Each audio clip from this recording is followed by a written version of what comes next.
Olá pessoal, tudo bem? Hoje nós iremos falar sobre ventilação mecânica, como eu havia falado para vocês.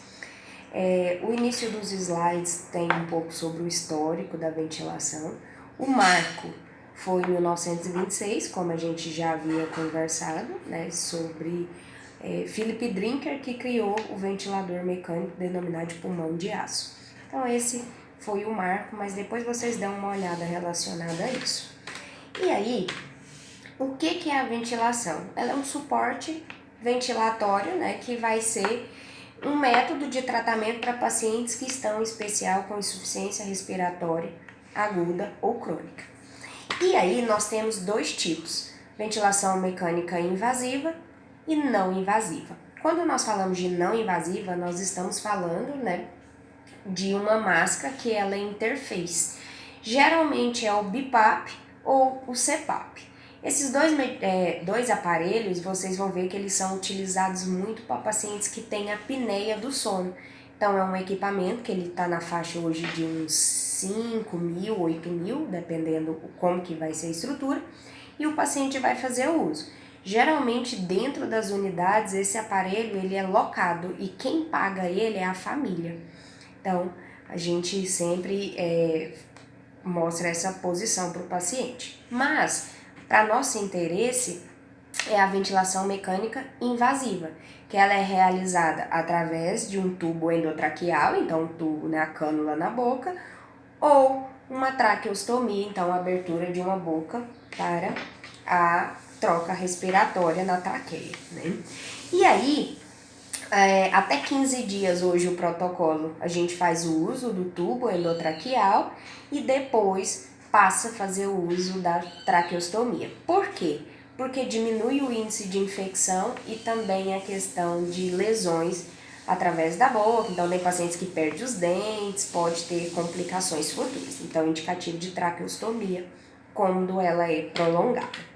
E aí, quais são os objetivos que nós temos da ventilação mecânica?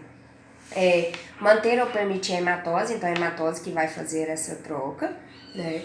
Aumentar o volume pulmonar, reduzir ou permitir a manipulação do trabalho respiratório, reverter hipoxemia, então o paciente não está oxigenando, paciente que é sedado, paciente que está em choque, paciente que tem DPLC, paciente que está com pressão intracraniana elevada, tudo é indicativo, né, de reversão. E aí, as indicações, pacientes com insuficiência respiratória, que tem hipóxia, que tem choque, que fez um pós-operatório, que teve uma broncoaspiração, todos são indicativos do uso. Pacientes sedados, então eu preciso sedar de um grau mais profundo, então eu preciso colocar ele num coma induzido mais profundo, é obrigatório fazer o uso por causa das trocas, né, gasosas, da hematose em si. E aí, quando a gente fala de pressão então positiva, hoje o nosso ventilador ele é positivo, nós temos um ciclo de 4 fases. Então, essa fase ela começa na 4 com o disparo, né, que é onde vai dar o início à respiração. Depois passa para a fase 1, que é a fase inspiratória, então a minha válvula de inspiração está aberta. Depois fase 2, que é a ciclagem, né, a troca de inspiração para expiração. E nós temos a fase 3, que é a expiratória, que é quando as válvulas de expiração estão abertas. Imagina o seguinte, como a gente respira. Quando a gente faz, eu prendi o ar, isso é o preparo, então eu estou disparando. Então, disparou, inspirei, então fase 1. Aí eu vou fazer a troca, expirei, parou. Essa parte de parar é a ciclagem, então eu vou mudar da inspiração para expiração. Então, expirei. Vira o tanto que é fácil? Então, é como se a gente estivesse respirando. Tenta fazer isso aí na casa de vocês. Então, vamos preparar. Disparo, inspirei, ciclei, expirei. Então, isso é bem característico, é o que nós fazemos também, só que aqui nós temos a ajuda, né, de uma máquina. Tem um gráfico para vocês verem como que funciona. Imagina esse processo e olha o gráfico para vocês verem o tanto que é interessante. E aí nós temos as modalidades, então a gente vai escolher os modos, né? Como que nós vamos fazer isso? Eu não vou dar entrada muito nisso daqui, porque essa parte já é mais avançada, mas é só para vocês terem conhecimento. Então nós temos o módulo VCV, que é volume controlado, PCV, que é pressão controlada, PSV, que é o suporte pressórico, o SINV, que é a mandatória intermitente sincronizada, e o CPAP, que é a pressão positiva contínua nas vias aéreas. Esses são os modos e nós podemos fazer a associação deles, né, para ser administrado neste paciente. Hoje, gente, como eu tinha falado para vocês, ventilação mecânica, o ventilador mecânico hoje, nós temos alguns que já fazem isso daqui, eu não preciso fazer os cálculos. Lembra que eu comentei uma vez que tinha cálculos? Então, tem pacientes que não precisa, tem ventiladores que a gente já coloca no paciente e eu não preciso calcular nada. Ele já me indica qual que é. Vai fazer a associação de volume controlado com suporte pressórico.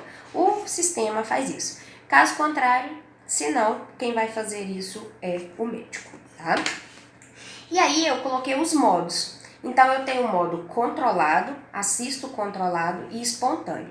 Modo controlado, a máquina faz todo o ciclo respiratório. Modo assisto controlado, o paciente dispara e o restante quem faz é a máquina. E espontâneo, quem faz tudo isso é o paciente. Então, vou dar um exemplo.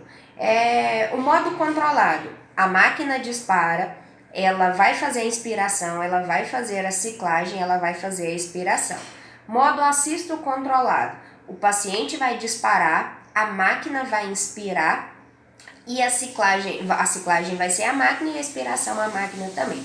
No modo espontâneo, o paciente faz tudo. Mas professor, para que então eu tenho que deixar o paciente na ventilação? Aí é a hora que a gente entra com o desmame. Então, o modo espontâneo, ele é o desmame e a gente faz ele a partir de 24 horas. O que é isso? Eu tenho que tirar essa ventilação do paciente. Então, não tem como eu tirar ela toda de uma vez. Eu tenho que ir fazendo isso aos poucos. Então, tem que dar essa autonomia. Lembra que eu havia comentado com vocês uma outra questão relacionada ao quê? A pacientes que viciam no ventilador por causa do tempo de prolongamento. No caso, em alguns casos, tem paciente que consegue fazer o modo espontâneo, que é o SINV. Ele consegue fazer, mas na hora que a gente tira o ventilador, ele tem depressão respiratória. Ou, em algumas das vezes, nem isso ele não consegue. Ele consegue chegar até o modo assisto controlado, porém não consegue evoluir para o modo espontâneo. Então, assim, o papel fundamental da equipe de enfermagem relacionada, né, à ventilação mecânica é eu ter conhecimento disso, é eu saber que na hora que o ventilador está fazendo ciclos, a gente conhece esse momento e ficar atento a uma possível broncoaspiração, a algum deslocamento de cânula. Então a gente tem que ter muito cuidado. Muito importante, paciente que faz o uso de ventilador mecânico é protocolo aspirar, conforme a prescrição. Porque vocês vão ver que vai ficar secretivo, gente. O nosso órgão, né, lembra do sistema respiratório? Ele é um órgão que ele não tem, né, ele tem a defesa de expelir o objeto estranho. Se eu tô com uma cânula ou se eu tô com uma tráqueo, com certeza o organismo vai reagir àquilo ali. O paciente vai se tornar secretivo. Se a gente não fizer essa aspiração de forma correta, esse catarro vai endurecer e vai formar aspecto de uma rolha, né, vai ficar bem duro, e isso vai obstruir a passagem. E o paciente, consecutivamente, vai ter uma parada cardiorrespiratória.